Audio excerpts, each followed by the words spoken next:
أحسن الله إليكم. يقول: أنا شاب لست متدينا وأكثرت من مطالعة الكتب بشراهة غير عادية.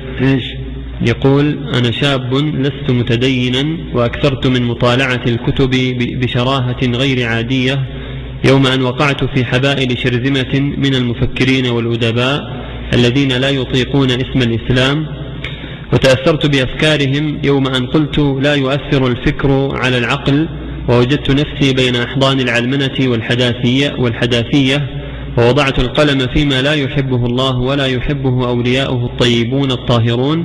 والسؤال سماحة الشيخ: كيف هو المخرج من سبل هذه الطرق؟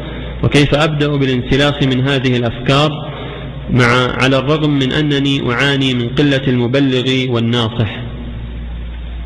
عليك التوبة إلى الله والاستقامة على طريق أهل الحق ومنابذة هؤلاء الباثيين والعلمانيين والمسرفين على أنفسهم بالمعاصي. احذرهم وابتعد عنهم وابشر بالخير إن شاء الله. يقول الله جل وعلا: أفلا يتقون الله ويستغفرونه. ويقول جل وعلا: وإني لغفار لمن تاب وآمن وعمل صالحا ثم اهتدى.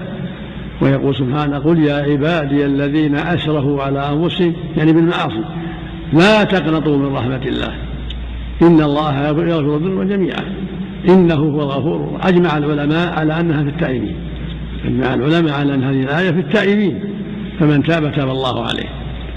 قال النبي صلى الله عليه وسلم: التائب من الذنب كمن لا ذنب له. وقال صلى الله عليه وسلم: التوبة تجب ما قبلها، فاستقم على التوبة والندم على ما مضى من سيئاتك وأعمالك، واستقم على طاعة الله ورسوله، والمحافظة على الصلوات في الجماعة، وأكثر من ذكر الله، وتدبر القرآن وأكثر من تلاوته، واصحب الأخيار، واحذر صحبة الأشرار، وأبشر بالخير والعاقبة الحميدة.